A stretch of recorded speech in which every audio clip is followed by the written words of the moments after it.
midnight to 2 o'clock. There is a specific kind of silence that falls over a house right before something breaks forever. It is not peaceful. It is not calm. It is the silence of words being loaded like bullets, words that have been sitting in someone's chest for years, just waiting for the right moment of weakness to fire. I know that silence. I lived inside it for 22 years. And on one cold evening in November, that silence finally ended. My mother looked at me, her own child, and she said words I will never forget for as long as I live. She said, "You are a burden. You are a parasite. You are eating my food, breathing my air, and contributing absolutely nothing to this house. Get out. Don't come back until you have millions of dollars. Until then, you are nothing to me." She didn't whisper it. She didn't say it once and look away. She said it slowly, clearly, looking directly into my eyes, making sure every single syllable landed exactly where she aimed it. And then she turned around and walked to her room. The door closed. And I just stood there, in the middle of that living room I had grown up in, feeling like the floor had dissolved under my feet. But here is what she did not know. She did not know that she had just done the most powerful thing anyone had ever done for me. She had given me a reason. To understand what happened next, you need to understand who I was. I was not a bad person.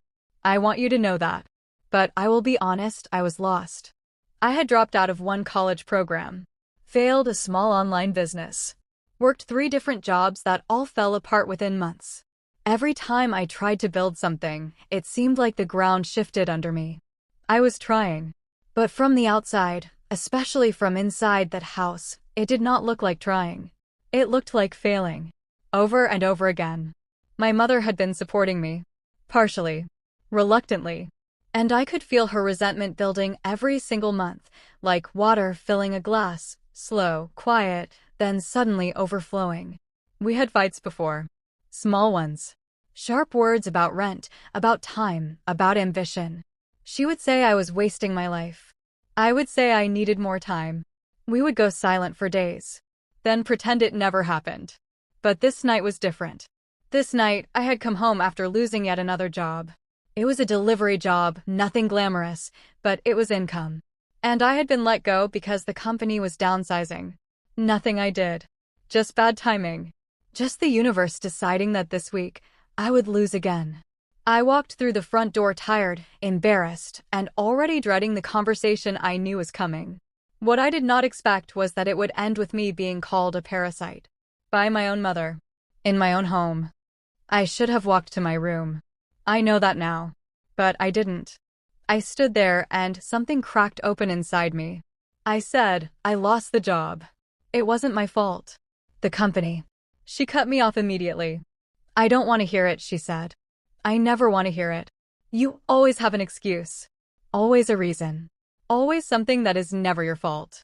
Do you know how embarrassing it is? Your cousins are buying cars. Your old classmates are sending money home. And you can't even keep a delivery job. That's not fair, I said. I've been trying. Trying. She laughed. Not a warm laugh.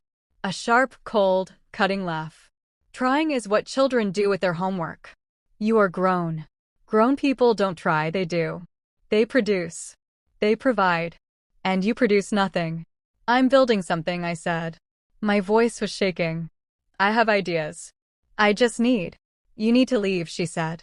Flat. Final. You need to pack whatever you have in that room and leave. I am done. I am tired. Every month I look at you and I see a dead end. A burden.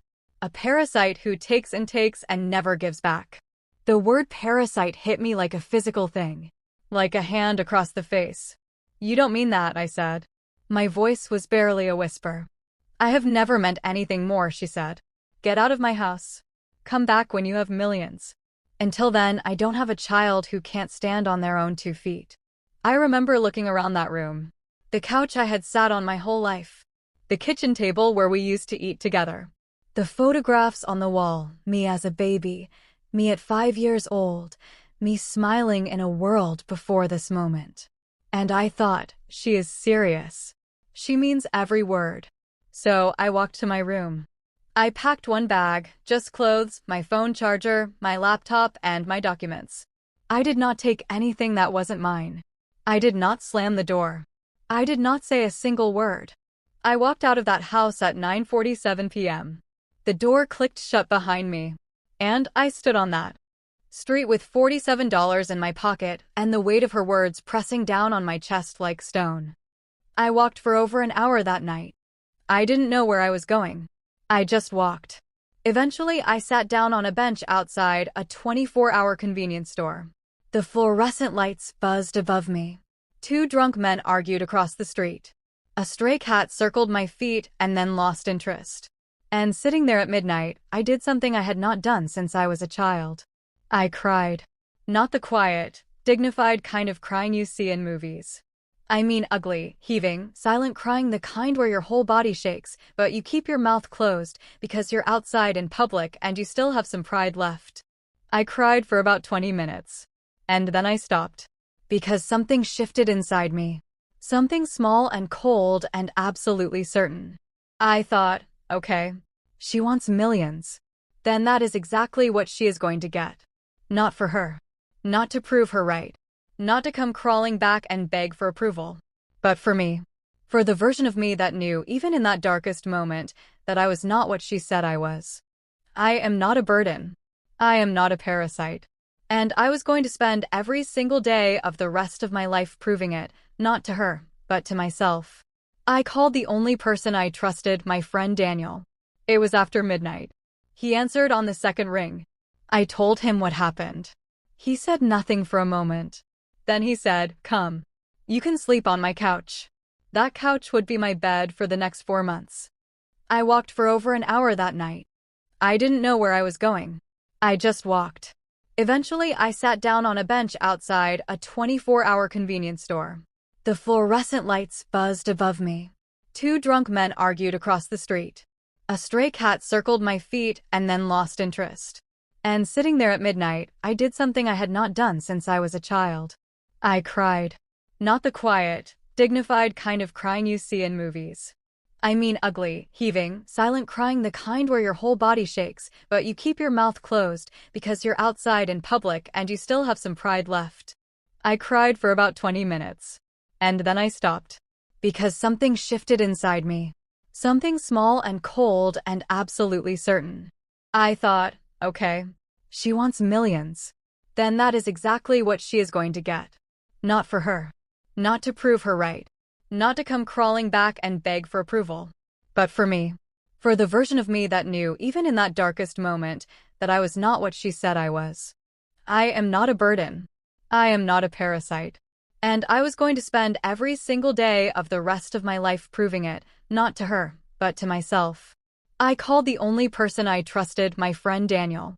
It was after midnight. He answered on the second ring. I told him what happened. He said nothing for a moment. Then he said, "Come. You can sleep on my couch." That couch would be my bed for the next 4 months. The next 6 months were the hardest of my life. And I mean that with no exaggeration. I woke up every morning at 5 a.m. I took whatever work I could find, cleaning offices at dawn, doing delivery runs during the day, stacking shelves at night. My body ached. My eyes burned. Some nights I came back to Daniel's couch at 11 p.m. and could barely lift my arms to eat. But every night, no matter how tired I was, I spent at least 1 hour studying.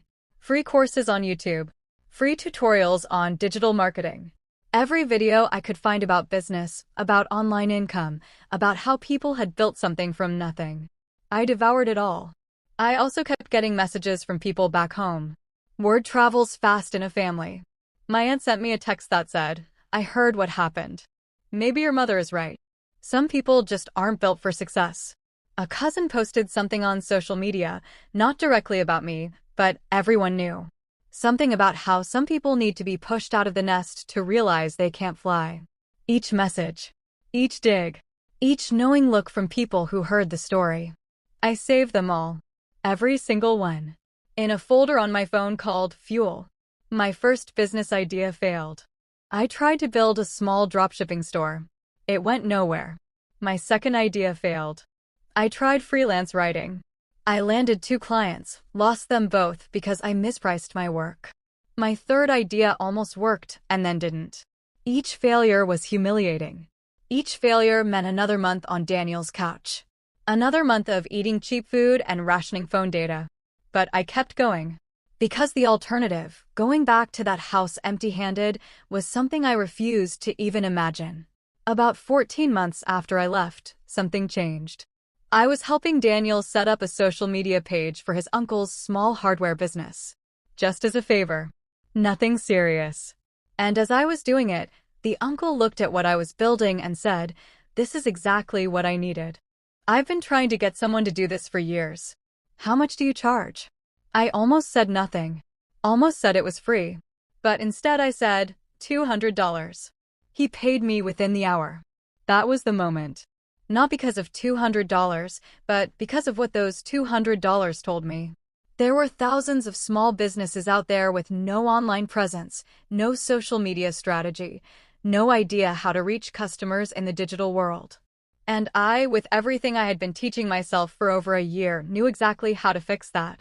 I started reaching out. Cold messages, emails, walking into shops and offering a free consultation. Within 3 months, I had 5 paying clients. Within 6 months, I had 12. I hired my first freelancer, someone to help with content creation. Then another for graphic design. Then another. I moved out of Daniel's couch and into a small room I rented for myself. On the night I moved in, sleeping on a mattress on the floor with one lamp and a bag of clothes, I felt richer than I had ever felt in my life. 18 months after I left, my mother called. I stared at her name on the screen for a long time. I answered. "How are you?" she said. Like nothing had happened. Like November had never existed. I said, "I'm well. Working hard." "I heard you're doing some computer things," she said. "Some social media. Is it real money or just playing around?" There it was. Even reaching out, she couldn't help herself. "It's real," I said. "It's growing." "Good," she said. Then a pause. Then, things are a little difficult here right now. The roof needs repairs. I was wondering. And there it was. The real reason for the call. I felt something cold move through me. Not anger. Something quieter than anger. Something like clarity. "I'm not in a position to help right now," I said. "I'm still building." Silence on the line. Then she said, "After everything I did for you? I raised you. I fed you. And now you can't." "You told me to leave," I said. Quietly. Calmly. "You told me to come back with millions. I'm not there yet. When I am, we'll talk." I ended the call. My hands were shaking, but not from fear. From the strange, unfamiliar feeling of finally standing inside my own power. 2 years and 11 months after I walked out of that house with $47. That is when it happened. It was a Thursday. I was sitting at my desk, a real desk now, in a small office I rented with 2 employees, when my accountant sent me the quarterly summary. I opened it. I read the number. I read it again.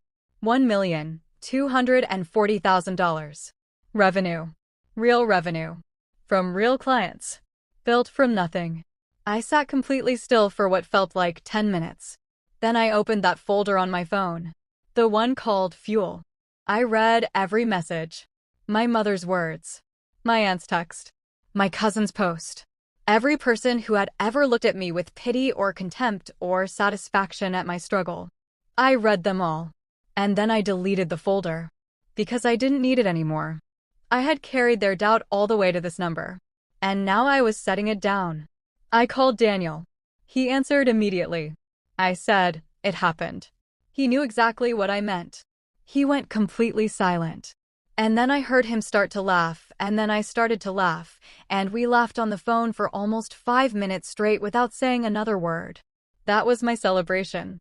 A phone call with the one person who had believed in me when I had nothing. Word got back to her. Of course it did. Word always gets back. She called 3 days after the number hit. This time, the tone was different. "I heard your business is doing very well," she said. And I could hear it, something new in her voice. Not pride exactly.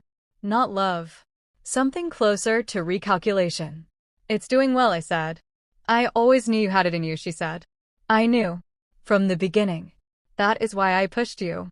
You needed that push, didn't you?" I sat back in my chair. She was rewriting history. Right in front of me. In real time. The cruelty was becoming strategy. The rejection was becoming wisdom. The night she called me a parasite was now, apparently, a calculated act of tough love. I let her speak. I didn't interrupt. I didn't argue. When she finished, I said, I remember that night very clearly. I remember what you said. I remember how you said it. And I want you to know I forgive you. Genuinely. I have no anger left. But I also have no debt to you for what happened. Because what drove me was not your love. It was your rejection. And I built everything on my own. Silence. I'm your mother, she said finally. Her voice was quieter now. You are, I said. And I love you. But love and accountability can exist in the same sentence. You said what you said. It is done. I am fine. And I will always make sure you are taken care of, because that is who I choose to be, not because I owe it. I sent her money for the roof that same week. Not because she deserved it. Not because she had been right. But because generosity from a place of power is different from obligation from a place of fear. I was no longer afraid. I was no longer begging. I had become someone who could choose. And that, not the money, not the number, not the victory, that was the real revenge. If you are still watching this, thank you. Because this was not an easy story to tell. I told it because I know you are here for a reason. Maybe someone in your life has called you a burden. Maybe they have said you will never amount to anything. Maybe they have laughed at your dreams, dismissed your plans, or looked at you with that particular expression that says, I have already given up on you. Maybe it was a parent, a partner, a friend you trusted, a room full of people who were supposed to be in your corner. I want you to hear this, and I want you to hear it clearly. Their words are not your verdict. The people who doubt you the loudest are often the most afraid of what you will become. Because if you succeed, it forces them to examine their own choices. It forces them to ask why they stayed comfortable while you went through fire. Use their words. Fold them up and put them in your pocket. Carry them with you every time you want to quit. And when you are too tired to keep going, take them out and read them again. Let their doubt build your discipline. Let their cruelty build your character. Let their rejection build your resilience. And when you get to the other side, and you will get there, if you refuse to stop, you will look back and realize something remarkable. The people who hurt you the most gave you the most. Not because they meant to, but because pain, when you refuse to let it destroy you, becomes the most powerful building material in the world. I was called a burden. I was called a parasite. I was told to leave and not come back without millions. So I left. And I built. And I came back, not to that house, not for her approval, but to myself. To the version of me that always knew, even in the darkest moment on that bench at midnight, that this was not the end of the story. It was only the beginning.